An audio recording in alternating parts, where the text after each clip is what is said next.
Je lis du livre de Matthieu, chapitre 26, au verset 49, ce qui suit. Aussitôt, s'approchant de Jésus, il dit « Salut, Rabbi !» et il le baisa. Prions. Notre Seigneur et notre Dieu, le compte à rebours a commencé pour Jésus. Tandis que nous lisons ta parole, que ton esprit descende sur nous, qu'il nous dirige dans toute la vérité, que nous comprenions la véracité de ta parole, ce que tu attends de nous, Seigneur,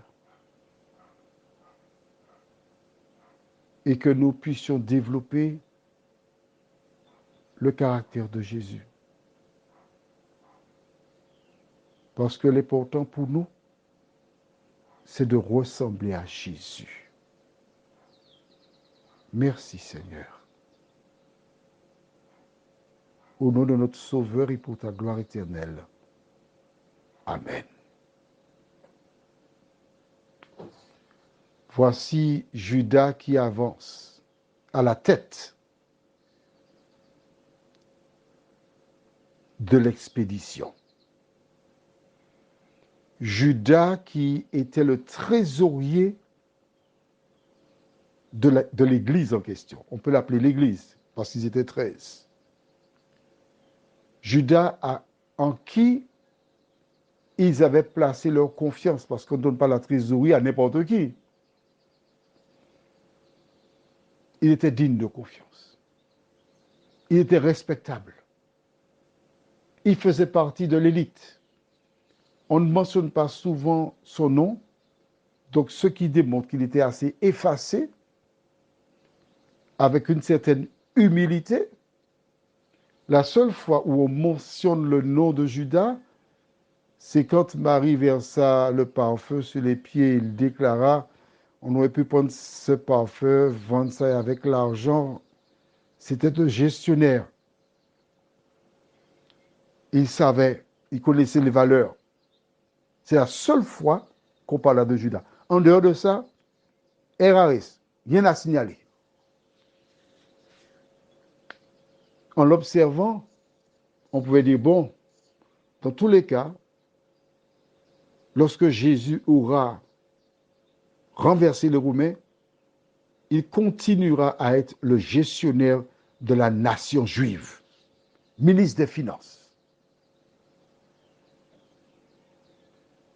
Mais qui est Judas? Qui connaissait le cœur de Judas? Il entendait les mêmes messages que les autres. Pire, lorsque Jésus déclara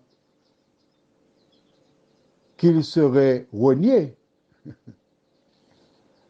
alors les disciples dirent, nous te serons fidèles jusqu'à la mort. Bon, il y a cela, mais là où, dans ce chapitre 26, Judas était déjà probablement parti pour négocier.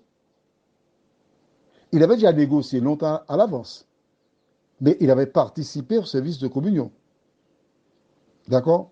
Lis au verset 14. Alors, l'un des 12, appelé Judas Iscariote, alla vers les principaux sacrificateurs et dit, « Que voulez-vous me donner et je vous le livrerai. » Et ils lui payèrent 30 pièces d'argent.